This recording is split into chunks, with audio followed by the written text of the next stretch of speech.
talking to Sean Phillips today about working with instructional design. So, a day in the life of an instructional designer doesn't exist by itself, but works with others to collaborate, synthesize, and design information, softwares, and programs.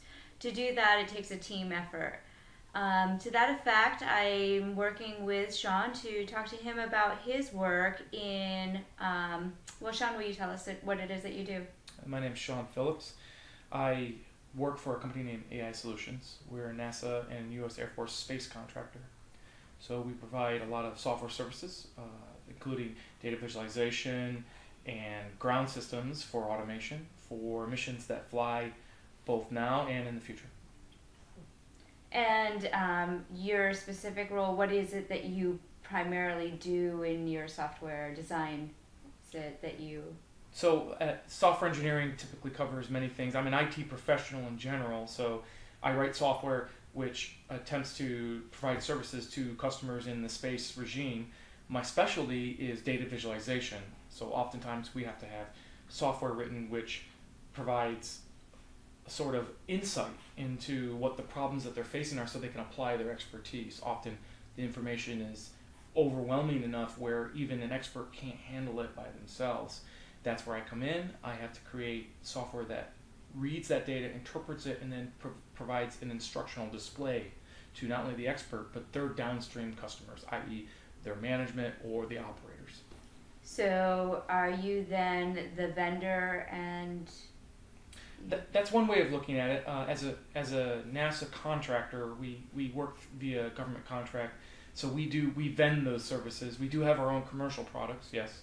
But often the customers will tell us what they need and what they want, and then we interpret that and then provide them with the displays they need to satisfy what we believe and how we interpret the requirements. So predominantly visual displays then? That's at least the work I do, yes. Okay. And you code that into software? That's right, yeah. Okay, fantastic. All right, and so then how often do you regularly meet as a team with your team, your design team, your visual team, your analytics team? How broad is that scope, and how regular are you meeting? Well, we meet every day as part of the course of doing business, because when you're designing and implementing these pieces of software, they're very complex, and every little detail matters. It has a direct impact on what is seen by the downstream consumer. I don't want to say customer necessarily, because our customer is a liaison to the actual consumers, i.e. the operators and the analysts in the science departments and in the operational departments of these missions. And so we meet with the customer and of course some of the people that she represents once a week. So weekly we tag up with them, make sure that what she needs, what her hot button issues are satisfied, so that we're on track with what we are delivering periodically. And how difficult do those are those meetings? Are those meetings challenging, or do those meetings usually go on? Are your expectations usually met, or your customers' expectations usually met, or what happens when they're not met? Well, they're usually met, and that's why we're still in business. So the better question is the latter. What happens when expectations are not being met, or there's some sort of concern?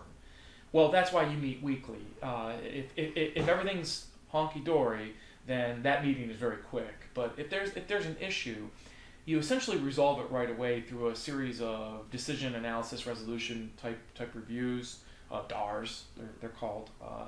Or we do proof of concept type demoing. So in the case of instructional displays, really what we need to do often is say, okay, we hear what you're saying, here's your problem, we're going to take that information and we're going to interpret that, and here is what we suggest.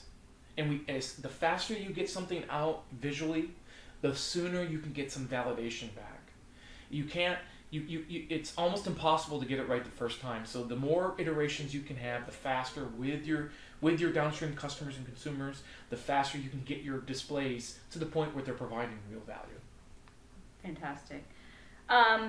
Now, how does the instructional team actually determine the value that they've had for their customer? Well, there's several ways. There's probably two dominant ways. Certainly earlier in the cycles, meeting with your customer and having a demo, sitting down and saying, here are your visual displays. Here is how you are going to derive information out of this. You're going to derive information out of this data. We take this data and we turn it into information through visual display, software visual display. That's the first line of defense. You can cook up all the requirements you want on paper, but until the human beings in the loop sit down and see it with their own eyes, you can't know for sure. So that's one way. And how quickly is the software building happening?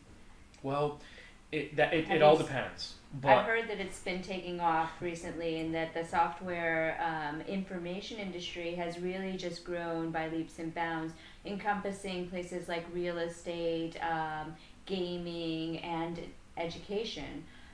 Specifically as it relates to simulated gaming, there have been a lot of moves in schools of engineering where the engineers are involved in a real life situation as a course of their learning.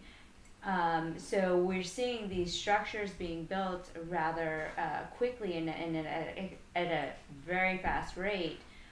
Is that the rate that it's been going at? Well, the thing about software development and computer-based services in general is that they can expand almost infinitely in any direction, given enough willpower and money and resources, really.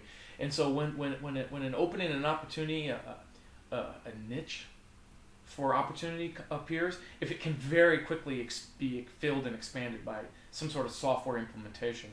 And what's happened also in parallel, and I think this explains what you're seeing, is that the cost to do these things has just plummeted, and it continues to plummet. And so the barrier to entry is far lower than it ever was. It took years of experience and education before you could begin to become a master of your craft in software engineering. And now you've got kids in school who are pumping out tools, and they may not be polished, but they're useful. Mm-hmm. And you see that with the mobile app revolution of the last few years, and you see this with these highly interactive web pages that before, instead of just static text, it's suddenly something that you can't imagine going through a day without using. I mean that's huge. I mean I've lived and worked through those changes, and it still never ceases to amaze me. But that's what you're seeing, really, I think.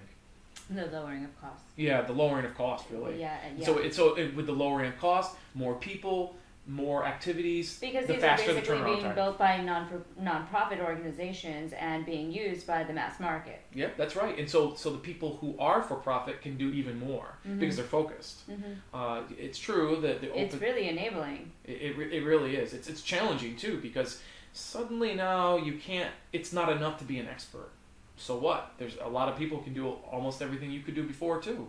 You have to really, really reach out to your potential markets. Mm-hmm. And I think that can be tied back to instructional display, in that you really have to show how you not only can provide a piece of software, but a service of working with your people, your customers, your consumers, your organization in general, such that what you're displaying clearly is tailored to what they want. Fantastic. Well, thank you so much for joining me today, Sean, and I wish you the best of luck. I'm looking forward to hearing more about software development and any more of your thoughts. All right. Thanks a lot, Lisa.